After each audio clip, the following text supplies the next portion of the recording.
ఇప్పుడు నేను చిలకడదుంపల పులుసు చేయబోతున్నాను. మినపప్పు, ఆవాలు, జీలకర్ర ఎండు మిక్స్ చేస్తున్నాను.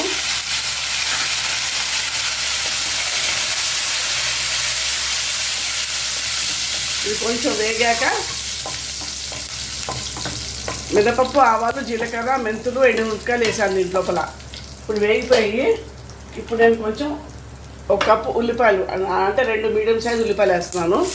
దీంట్లో దీనికి తగినట్టు పసుపు, దీనికి తగినట్టు సాల్ట్ వేసాను. ఇది కాస్త మగ్గనివ్వాలి కొంచెం, అంటే మరీ మగ్గనివ్వక్కర్లేదు పులుసు కాబట్టి కొంచెం మగ్గేసాను సిమ్లో పెట్టేసి. ఉప్పు పసుపు వేసాం కదా, ఈ ఆనియన్స్ మగ్గిపోయాక ఇప్పుడు నేను కొంచెం 1 స్పూన్ కారము, 1 స్పూను ధనియాల పొడి వేసాను. దీనికి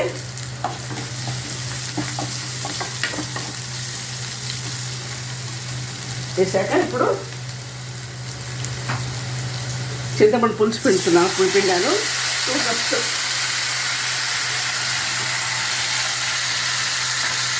తర్వాత 2 స్పూన్స్ బెల్లం వేస్తున్నాను.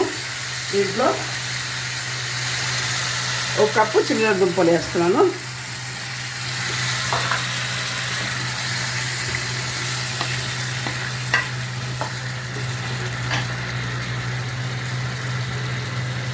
కాస్త సిమ్లో పెట్టి ఉడకనివ్వాలి. ఇక ఇప్పుడు మూత తీస్తాను. 20 మినిట్స్ అలా పెట్టానండి మూత సిమ్లో పెట్టి. అయిపోయినట్టే. ఇంకా ఇప్పుడు కొత్తిమీర వేస్తాం దీని మీద.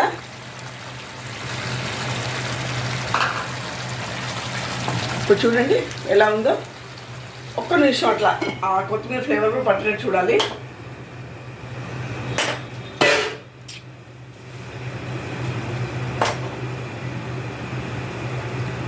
ఇప్పుడు రెడీ అండి, చిలకడదుంపల పులుసు రెడీ అండి. 1 నిమిషం ఉండండి, సర్వింగ్ బౌల్లో తీయేస్తాను. ఇప్పుడు చిలకడదుంపల పులుసు రెడీ. ఇది మా అమ్మ చేసిన వంట. Please like, share and subscribe my channel. And icon bell button మాత్రము ప్రెస్ చేయడం మర్చిపోవద్దు. Thank you.